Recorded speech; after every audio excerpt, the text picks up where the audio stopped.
Tune into Nice Radio every Saturday at 7:30 a.m. for A View from the Outside, hosted by Brereton Horne.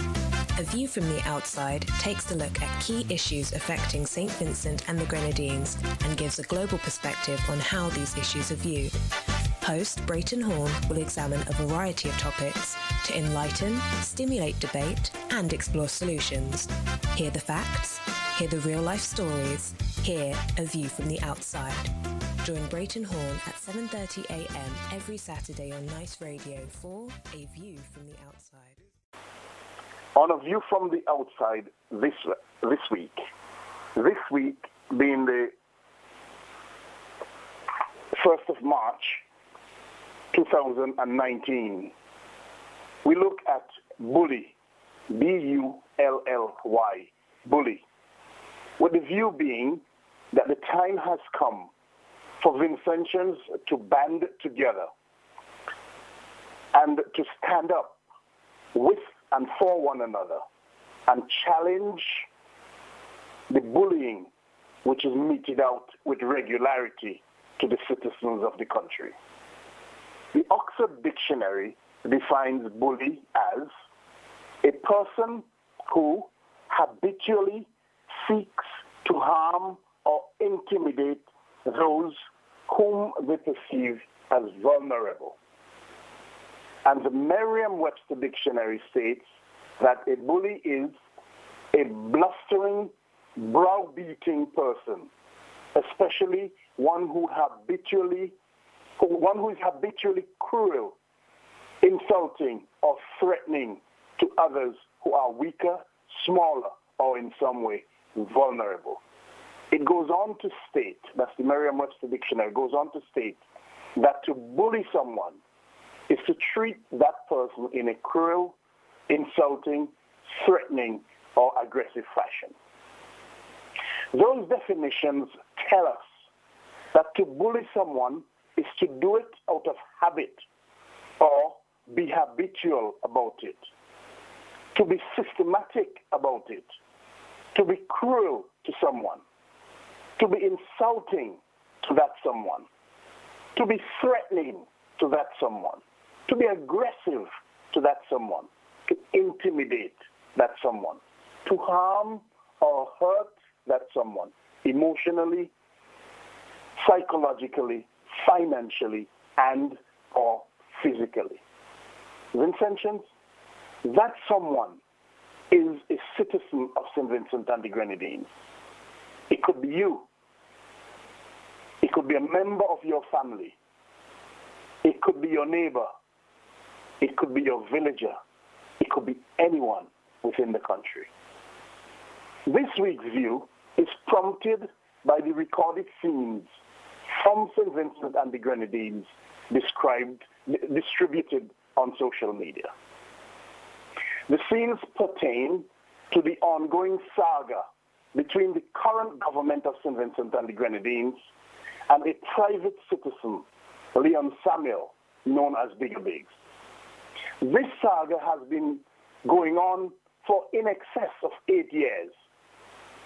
And from time to time, the government and its agents have been accused of persistent harassment of Bigger Biggs, resulting in preventing him from the peace and security and the quiet enjoyment of his property at Rabuka.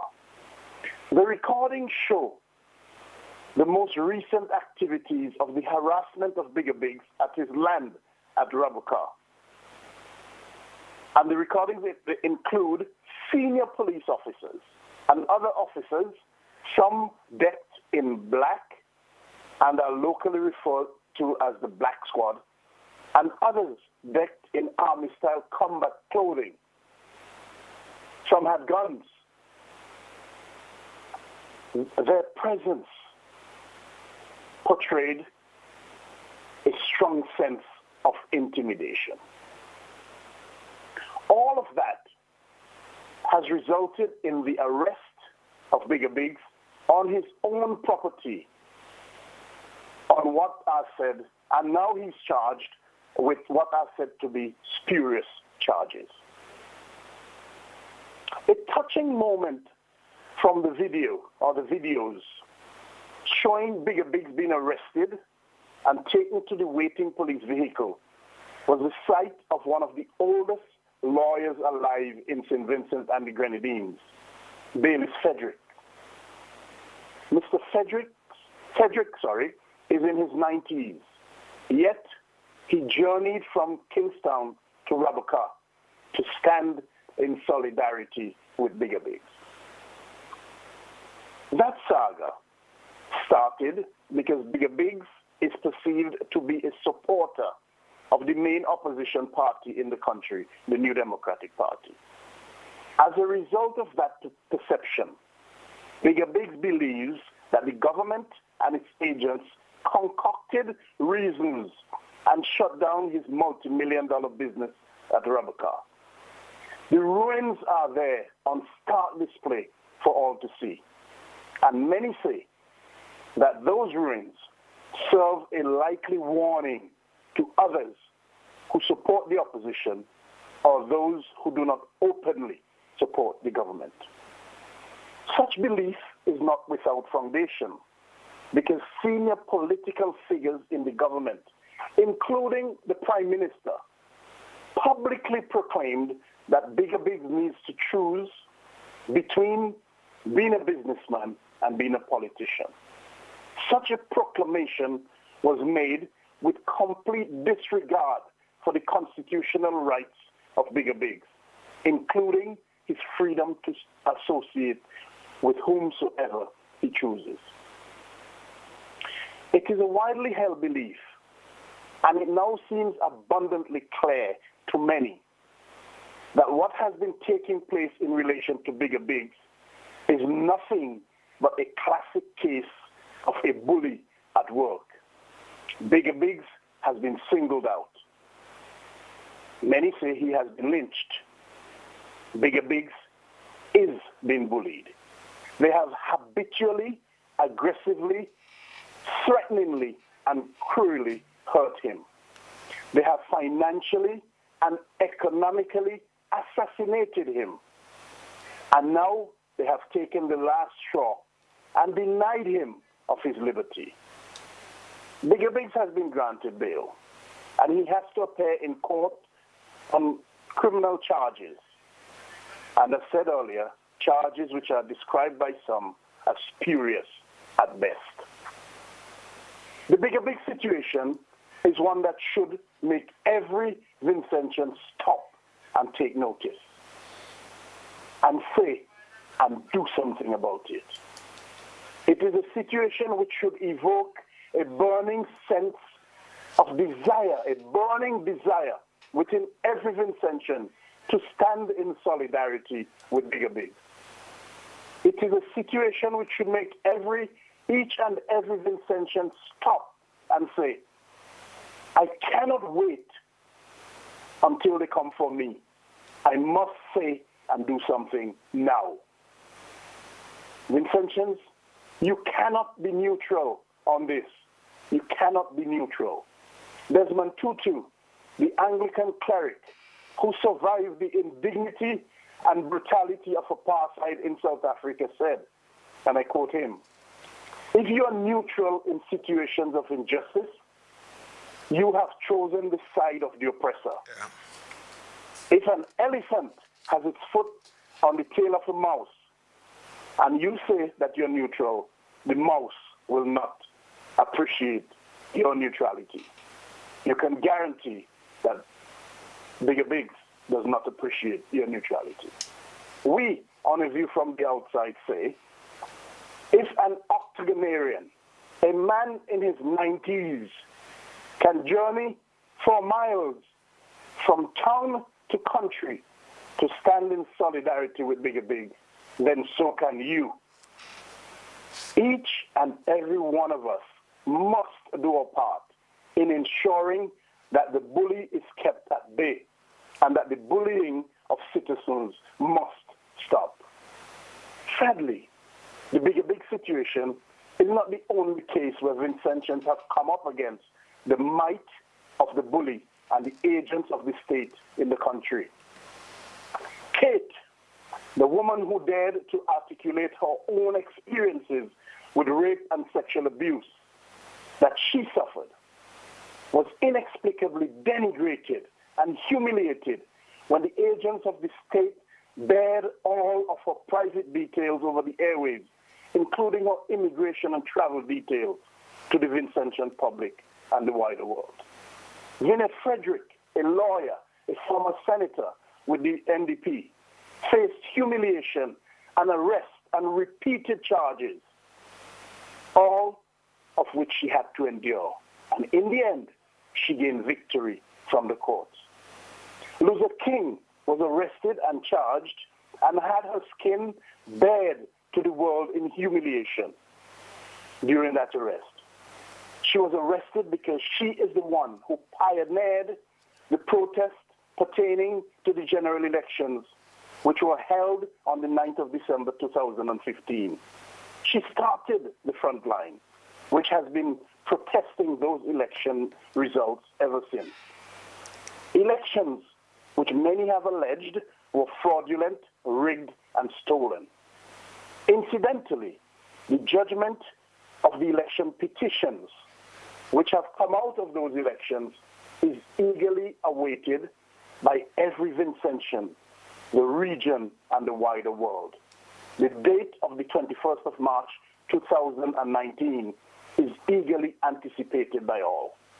It is the date when the judge has said that he will hand down his judgment. Paul Lyman Scruggs, a Vincentian national who ordinarily resides in the USA, was arrested while he was on holiday in St. Vincent.